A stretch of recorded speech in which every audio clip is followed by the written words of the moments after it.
If you're from LA, you know that faint smell of pee in the morning. And the air was so clean here. It was so clean. It was crisp. And it was unlike anything else I'd ever smelled. It was so unbelievably clean. I did like that. It was nice that I didn't have to answer questions of like, where are you from? It was the first time I didn't have to answer that because we were all from the same place. You're listening to Cultureful, where strangers become neighbors. I'm your host, Jess Lynn. This is the second half of my conversation with Yeira. In the first half, we explored her childhood in two very different neighborhoods in LA, and we met her as an outspoken, active, and playful kid. In this episode, we'll pick up when she's a teenager, and her parents decide to move the family back to Guatemala, to a coffee farm. We'll journey with Yeira, see her uprooted, fall in love with the place, and then deal with being uprooted all over again. We get to travel with her to Guatemala and see up close what home and community were like for her there. It's both a geographical and emotional ride. Come along for this journey with Yeira. Welcome back, Yeira. Thanks for having me back. Yes. We were starting to get into the immediate environmental culture shock you had when you got to your home in Guatemala for a couple years. Yeah, take us back into that. Oh yeah, no, it was wild. It was wild. It was very, very wild. My parents are crazy. It really was. I just remember feeling so confused. And I remember being so mad at them. I remember feeling like so out of place, and I just felt like, how dare you strip me away from where I belong type deal. It was a very, very, very awkward phase of my life. Coming down to everything, right? So like I said, food, culture, people were very religious. That was weird to me. Right, because you hadn't been raised religious. No, that was so weird. Like people would go to church and everybody talked about church and they talked about like God and they talked about all these like things. And I'm like, what is that? Like what?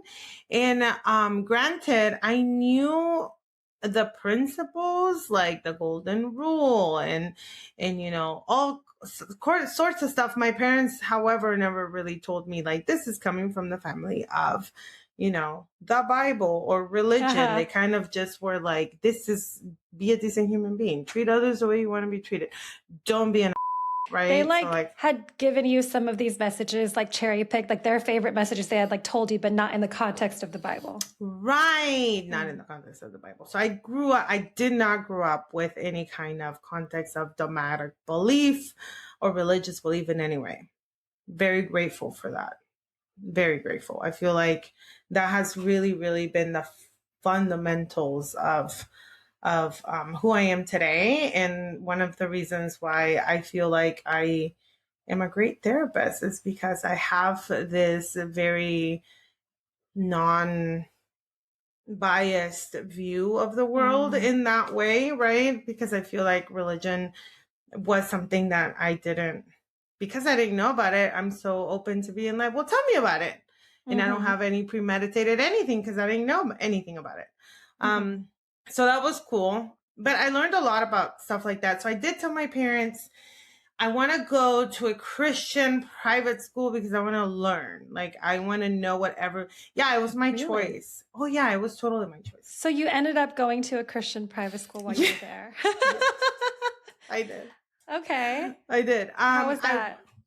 It was fun. I had a great time. I went to a Christian school. It was a private school. I made tons of friends. I learned all sorts of things about the Bible. It was really, really fun. I really had a great time. They were very conservative and religious, obviously, because it's a private school. Yeah. And my parents were like, are you sure this is what you want? Like, out of all the things, no, this is what you want. And I'm like, yeah, I want to learn. And my dad's like, okay. So I did, and that was fun. It was different. I had a great time, had great teachers. I had a great experience with everyone at school. What was Um, fun? You said it was really fun. it was so much fun. What was fun? I think I really enjoyed the fact that like everyone shared kind of like a same belief systems. I grew Mm. up with so much diversity and everybody was so different that it felt like I had to learn things about everybody as a kid. So it was like getting to know like, okay, I have to remember that Carlos, is here. He lives here. However, I have to remember that Lynn over here and she speaks Japanese. So she might like, it was a lot of like, as a young kid, Mm-hmm. I look back on it now, but it was a lot of like emotional responsibility Mm. of learning people's different like cultures and backgrounds.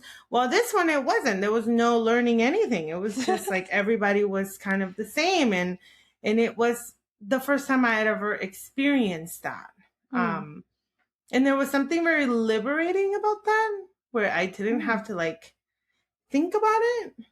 It was very conservative though, and that was kind of not so fun, but Because I was going to say, like, it sounds like a lot of things, culturally would be similar between you and your classmates. But then if they had been raised religious the whole time, and if you're kind of like, were you kind of in these classes being like, well, this is like interesting information, but I don't buy in. This is just interesting that everyone else. Were you kind of like an outsider, kind of, you yeah, know, 100%. it was like Yes. anthropologically It almost was, observing? girl, it was 100% anthropological for me. It Oh, was very as a anthropological. teenager. As a teenager, I Wow. went in with the purpose of because everyone, you have to remember, right? Yeah. Everyone else had all of these like ideologies that they Yeah. practiced or believed in. I never did. So this was my way of learning, anthropologically speaking, Uh-huh. what everyone else was talking about so that I could reference and be like, oh, that's what they meant. Like there was the prayer where what is the name of the prayer? I'm Christian now, by the way. I decided to become a Christian later in life, Separate from, separate from well, my maybe informed anthropological, partially by, or maybe, yeah, maybe, yeah. because I was going to say at any point, like, because this was high school, right? No, this was, I got held back because, Okay. oh, yeah, Guatemalan education was definitely way more advanced than the American education. So I was held back. Yeah, I was going to say, like, how was the transition from like going to school in English and then you're saying your Spanish wasn't that great, and then now you have to do everything in Spanish, I assume. Yes, everything was in Spanish. There was no English in Guatemala. I grew up in a village, so no English. And I got held back. Back in like middle school. I mean, it was fine. It didn't really affect anything, but I definitely got held back a year because of it. And it was an interest. Again, it was just, to me, I loved learning and it felt so different. I felt like there was so Mm. much information and it felt like I had so much to learn. That was fun to me. Mm. And Because that's everything was, there's so, yeah. different. There was So so much. it's just interesting that everything was different for you, but then people also had so much in common. So then you didn't have to learn to culturally navigate all these different people and their things. So, It was a very weird dialectic yeah. of, at the same time, even though things were so different, there was so much solace in being exposed to like one of the same. It was nice that I didn't have to answer questions of like, where are you from? Mm. It was the first time I didn't have to answer that because we were all from the same place. Even though technically I wasn't from there because, I was born somewhere else. But it was just really nice to just belong. And it was Mm. just the same for everybody. And of course, I wasn't in the grand scheme of things, but it was just really, it was a whole different experience in LA where you would have to ask the questions of like, oh, where are you from? Where's your family? Da, da, da. Why do you look like that? Like, Mm-hmm. and here it's like, everybody was just had brown hair, was brown, spoke Spanish, came from the same village. And there was something really nice and refreshing about it. It really, there was. And it was really also very, very beautiful to learn what community looked like to the people in my town, right? So it was Yeah. because community looked so much different there. How'd it look? But it was way closer. Hmm. It was very, very close. While LA still had a lot of differences, even though my neighbors and community were still pretty close, considering the fact it was nowhere near as close as the Guatemalan people. They were complete. It was a whole different situation there. Guatemalan people are truly. I just culturally are very community based.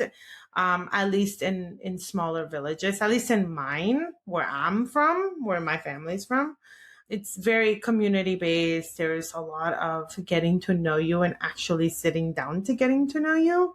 It Mm-hmm. wasn't just like a passengery, like, how you doing? How's your day? It's like, no, really, how are you doing? What did you do? Tell me all about it. Almost to the point of like nosiness, you know? Uh-huh.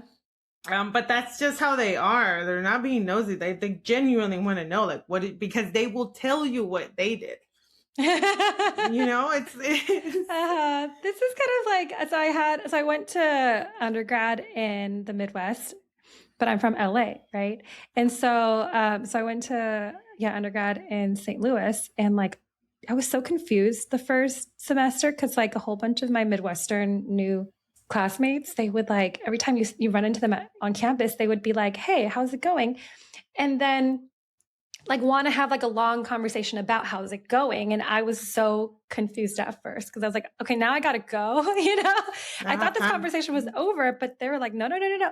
But like, how did your class go, and like how was lunch, and like how yes, yeah. exactly that. Exactly, because you kind of grew up and you're like, you learn to say, hey, how's it going? But you know that it doesn't mean how is it going. You know, it's It's just just like, like hi, hi. It's just another and then different way bye. of saying, see you later. Like, there was no real investment. Hmm. And this was different. Everybody was very much invested. Mm-hmm. Of like, oh, well, you live here, so you must tell me.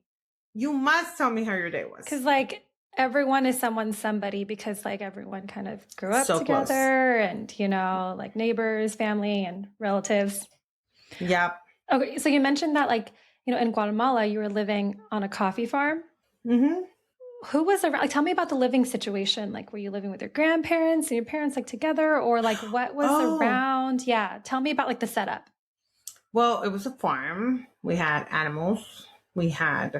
It's like a big, wide open, like, talk about space, a ton of space, but it was a coffee farm. So we live on a mountain and there's cliffs and there's like coffee cliffs. And it's really pretty, actually. It's actually really pretty. Now that I think of it, Mm-hmm. I'm like, oh, it's so pretty. Very panoramic type deal. Air super clean. Fruits everywhere. So there's like every fruit imaginable. There was papaya trees and lemon trees and orange trees and mango trees and lychee. We had lychee, which is Oh, very yum. random, but yes, we had lychee. We had cacao. You know, the Mm-hmm. like the plants. Yeah, we have literally everything. Cows and chickens and turkeys and peacock at one point. We had dogs. We had cats. We had Uh-huh. gardens. We had anything you can think of. Really, we had it. Like, it was really fun. It was a lot of space. It was, I lived with my aunt. My aunt lived in the farm. And it was, yeah, it was just her and my parents and I that we moved into her house, I guess. It was originally my grandma's house. Hmm. But yeah, we just kind of moved in and it was fun. It was super quiet, which was very different than LA. Yeah. And in the air, if you're from LA, you know that faint smell of pee in the morning. You said That was, pee? yeah, faint smell of pee. You didn't have that? I had that. I remember when we went to school, like the building smelled like pee. And I'd be like, Oh, budget no, no. cuts.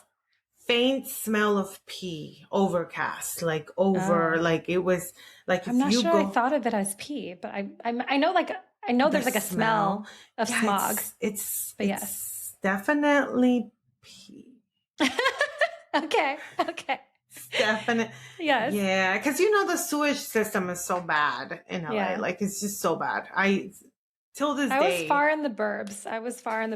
Oh, you were in the burbs. Yeah. Yeah, no. I was in the city. Yeah. Like, Mm-hmm. no. It was a faint smell of pee in the morning. So I grew up in that, right? So I grew up with like the air quality not being good ever. If anything, it was like bad to worse. And the air was so clean here. It was so clean. It was crisp. And it was unlike anything else I'd ever smelled. It was so unbelievably clean. It was awesome. I did like that.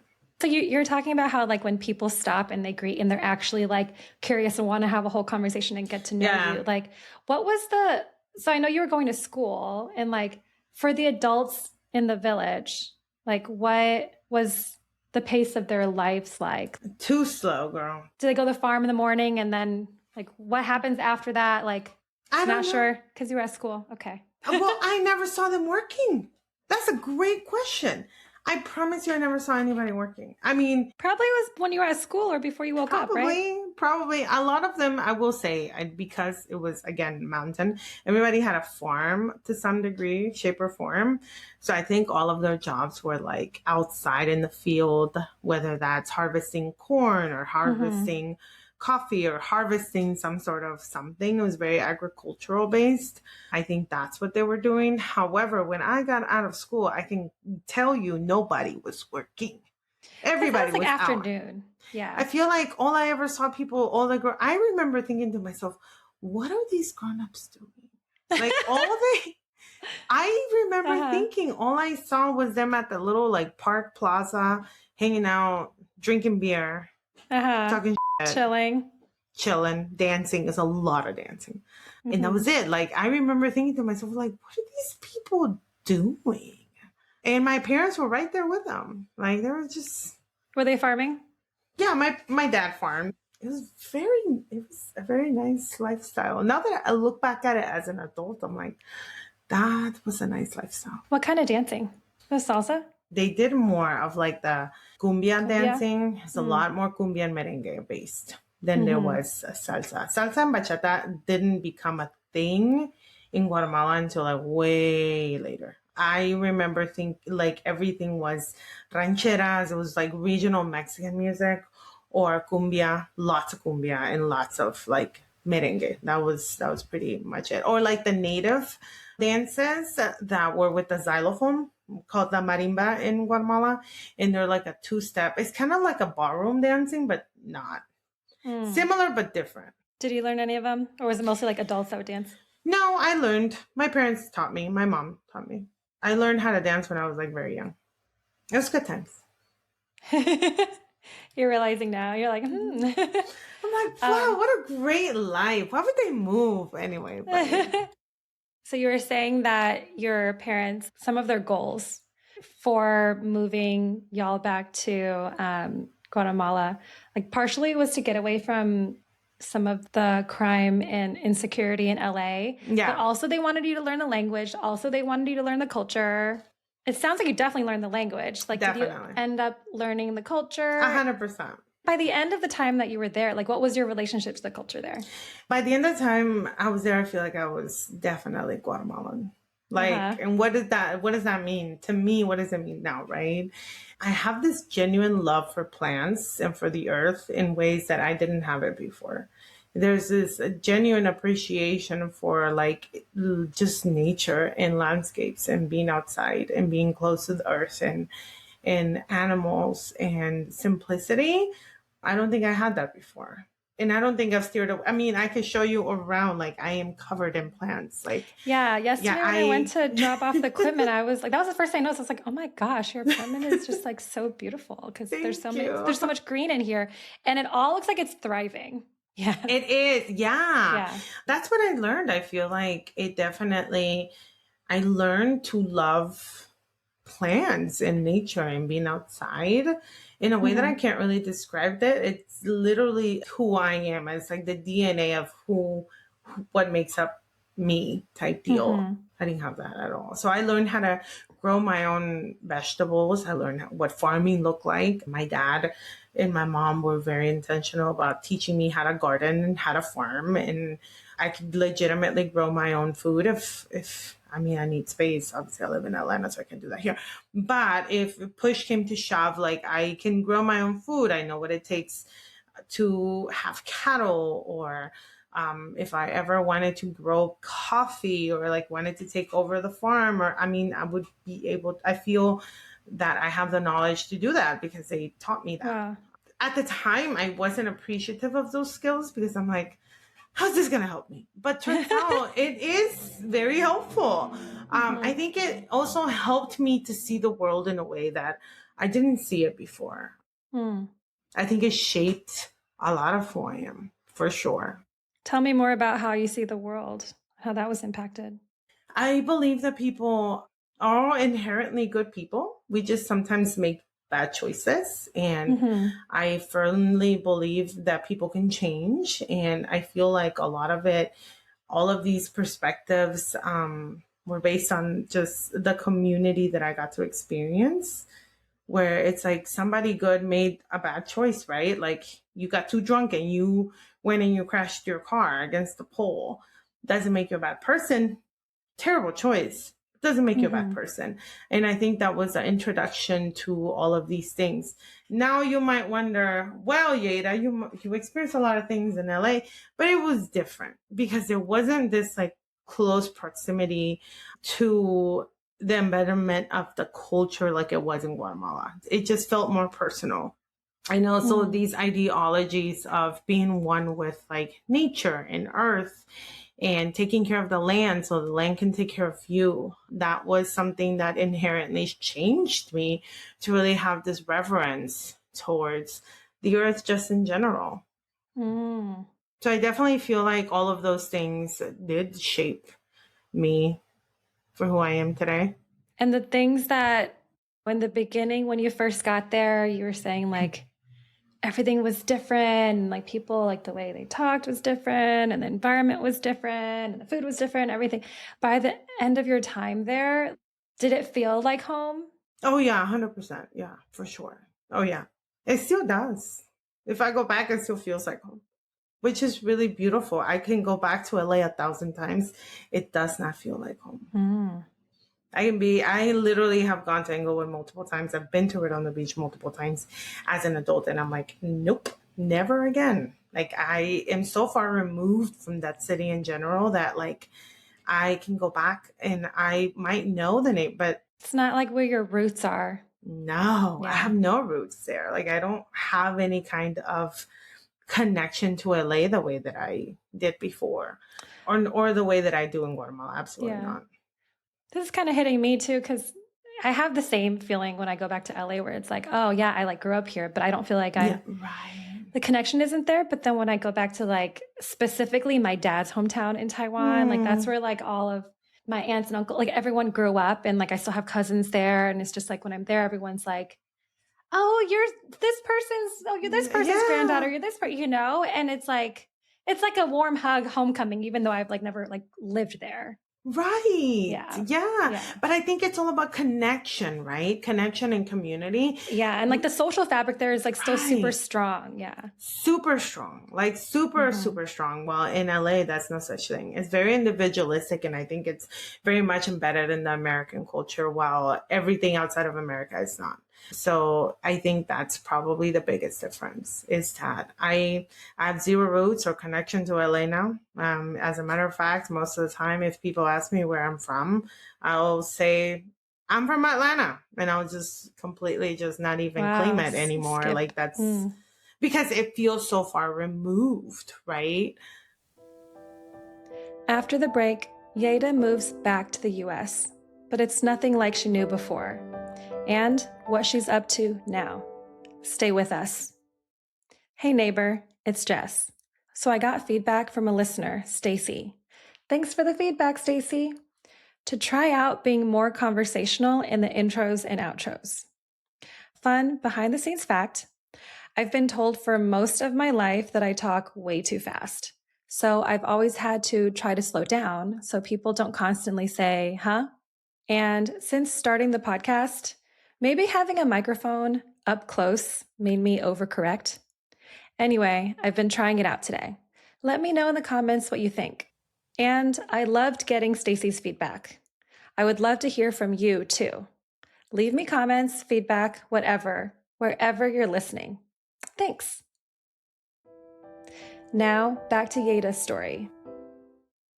And I'm really curious, like an experience in your childhood where you had to act as support, logistical support, Oh, linguistic yeah. support for your parents because they were somewhere that was not the systems and the language like they're familiar with, right? Right. What was it like for you to see them where they're from in Guatemala, and kind of did that change your relationship to them? It felt like a break. It felt like we were on vacation. I was on vacation. I felt like for the first time in my life, I didn't have to think about bills. Which sounds kind of terrible now that I'm saying it out loud. But yeah, every month I would think about like, oh, I have to remind my dad to pay the bill, blah, blah, blah. Like I have to like write the money order, you know, and not that I had to, because I obviously didn't have the money. My parents paid for it, but like the logistics of paying the bill, like writing the money order, things like that. I didn't have to worry about any of that. Like I got to actually be a kid and not worry about any of that. That was really nice. I feel like my parents were in their place and I was in mine. And everybody just did their own thing. It sounds like, I mean, they taught you a lot of stuff in LA, but then they like had even more to teach you in Guatemala. It was different. It was a different kind of teaching. I think there was a lot of the principle of humility was probably the biggest lesson. And it was really beautiful. It was this idea of like, you don't need things, like materialistic things. And detachment to materialism, I think, was like the biggest difference, which I would say is till this day, again, like very much embedded into the foundation of who I am. And I think it came with this idea of like, this is your responsibility. You just go to school and I'll take care of all this stuff. And it was nice. It was nice to not have to shoulder that stuff anymore. Yeah, it was so nice. Did you see them in a different light, do you think? Oh, absolutely. Like getting to see them in their element? Yeah, for sure. I think it was the best move. And honestly, if we had never came back, I think we would have been great, you know?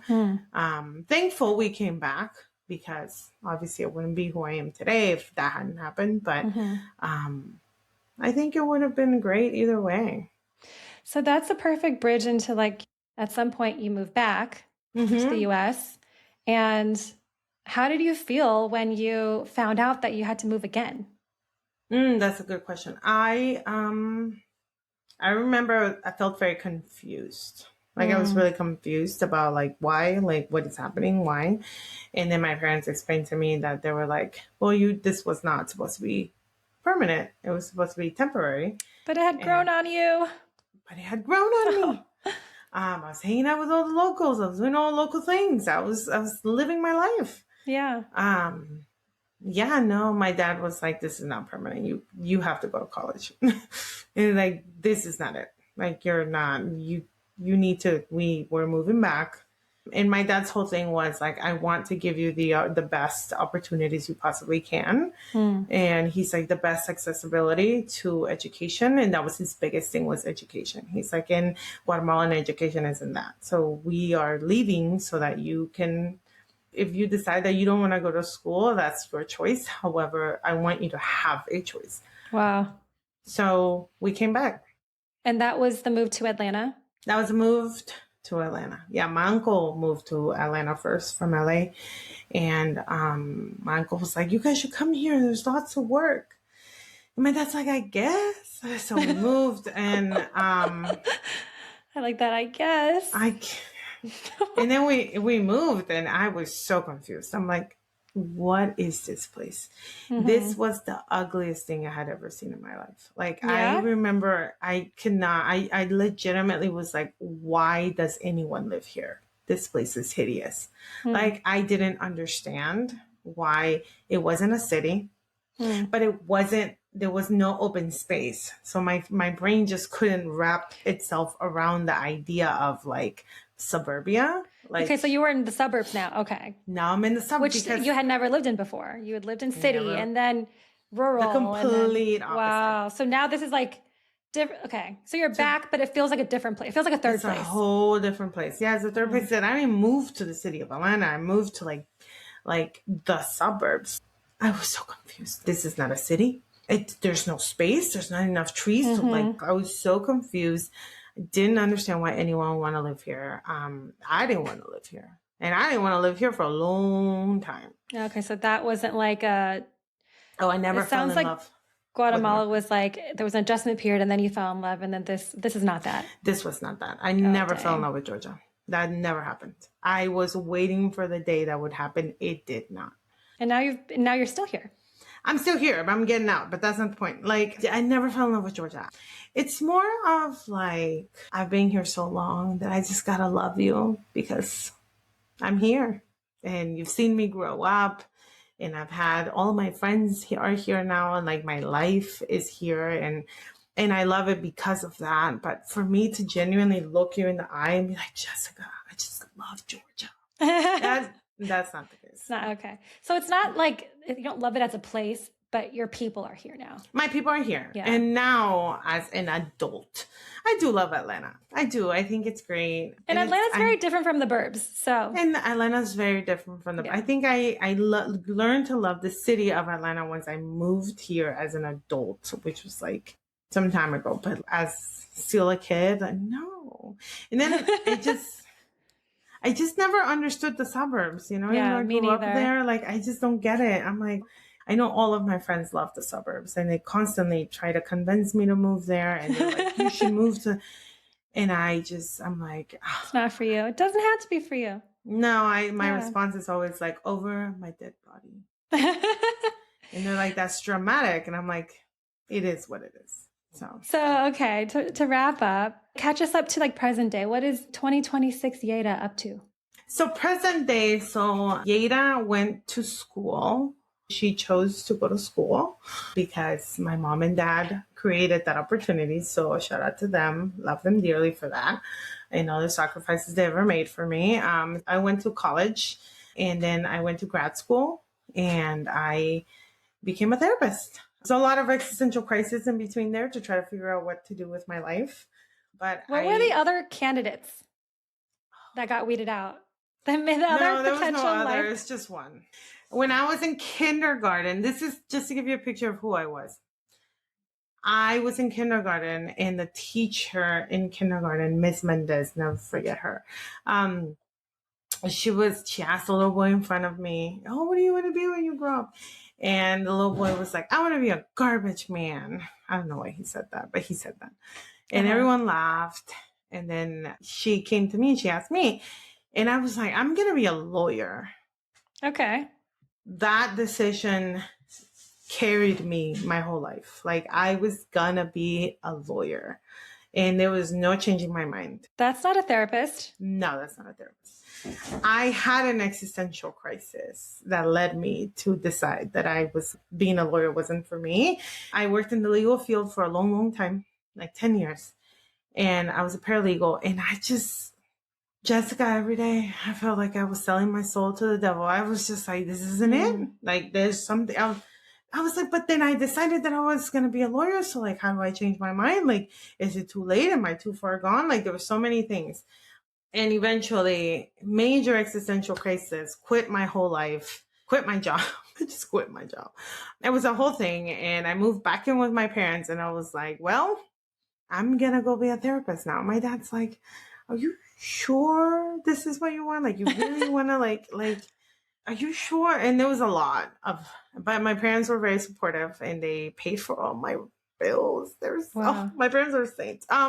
They definitely supported me through that. And so I decided to become a therapist. And this is how I'm here. Wow. So 2026 Yeira has gone through a lot of existential crises and she's a therapist now.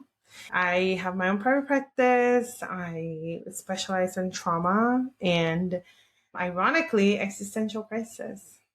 That's not ironic at all. Or maybe it's because I had so many in life. Yeah. I really love working with people who are going through existential crisis. Like that's my jam.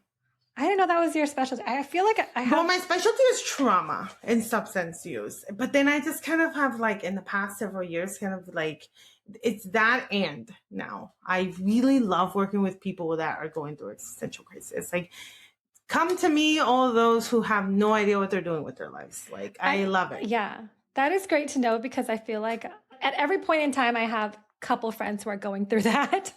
I love point them your way. I love it. It's great. So that brings us to the closing questions. The first one is the plug. Do you want to plug your business? Oh yeah. So as you can see, it's blatant marketing and advertisement. And I'm just the people kidding. that are watching, but some people are just listening. Yeah. Oh yeah, Canopy and Light Counseling. I run this private practice with my best friend Sarah. I met her in undergrad, and we are best friends, and I love her dearly. And she's my coworker. She's my best friend. She's my ride or die. It's great times. We have so much fun together. That's it. That's all I got. Are you only taking clients in the state of Georgia? Yes, at this very moment, yes. In the upcoming months, maybe next year, we might be taking clients from other states, but not as of today. Not right now. Good to know. So Georgia-based listeners, check her out. Canopy and Light Counseling. Yes. So we are a virtual practice. I do not have a physical office. I'm not in person unless you're doing yoga therapy. In that case, I am in person. But yoga therapy is very specific, and I have to have worked with you in order for that to be an intervention we do together because of the nature and the sensitivity of yoga therapy. Because you're also a yoga teacher. That's how I met you, yes. Yes, I am. I forgot about that. I am a yoga teacher. I am a 500-hour certified yoga teacher. And you do trainings. Yes, and I do trauma-informed trainings. Like I said, my specialty is trauma, so I have devoted my whole life's work to learning trauma and how it affects your body and what it does to your brain and how the mind-body connection is super strong. I just felt like it was just natural that I learned that I teach trauma-informed yoga. I also love that I'm not sure, like whatever is behind your logo, like the macrame. Yes, the macrame. Like it also is like a mountainscape. Like, does that remind you of Guatemala? Yeah, it was intentional. Yeah, it's beautiful. The logo and the tree, that tree is the national tree of Guatemala. It's the ceiba. Beautiful. Yeah. Okay, last question. Last but not least question. Is there a saying or sayings you heard often while you were growing up? Oh, yeah. Definitely use your voice. That was a big one for me. Mm-hmm. Was that said to you in English or Spanish? That was definitely in Spanish. However, my brother would say it to me in English. I didn't tell you, your younger brother. My brother, yeah, I love him. My brother is hilarious. He's the funniest person I've ever met. He's just like, because they would say it so much that he just picked up on it and he would just say it just to like be snarky. Like it wasn't coming from a place of like, use your voice, Yeira. No, it was coming from a place of like, yeah, use your voice. Like, you know how brothers are. Yes. So how would they say it in Spanish when they said it in Spanish? Usa tu voz. So yeah, I did hear that all the time. And also respeta, which means that you need to respect. Like, and that was any time that they felt that was being too sassy. It was like, respeta. And then my mom would give me that face and I already knew what she meant by that. Like it's like laser eyes. Yeah. And if I didn't listen, she would do this. Oh, it used to be so painful. She would grab the corner of my ear and she would just pull it. That's child abuse. Pull the corner of your ear? Yes. Ouch. And she would try to be discreet about it. She'd be like, and say something else. And I will give you something to cry about. And I would just try to cry. And then I would like, that. I'm pretty sure that's child abuse. Child abuse is defined so differently depending on where you go. Like, no, definitely. Yeah. Well, Yeira, Thanks for this conversation. Thanks for sharing all this stuff with Well, me. thank you so much for, having me here to share my story. I appreciate it. And, I've never sat down to really like tell someone my story all at once. So I appreciate the opportunity. That was my conversation with Yeira. Her story makes me reflect on choice, what choices her parents made for her, like moving and moving again, but also what choices they trusted her to make for herself, like going to a Christian school, deciding to go to college, and then choosing to change career paths. Her awareness and her gratitude for her parents giving her those opportunities is a great reminder for me to be grateful for the opportunities my parents gave me too. None of these opportunities are a given. What's your take? What does this episode make you reflect on, think, or feel? I'd love to know. Drop me a comment wherever you're listening or watching, or on Instagram at the Cultureful. Links to connect with Yeira are in the show notes. This episode was produced and edited by me, with executive production support from Ruben Nana Ruben. Thanks for listening. I'm Jess Lynn. Take care of yourself and your neighbors, and I'll see you soon.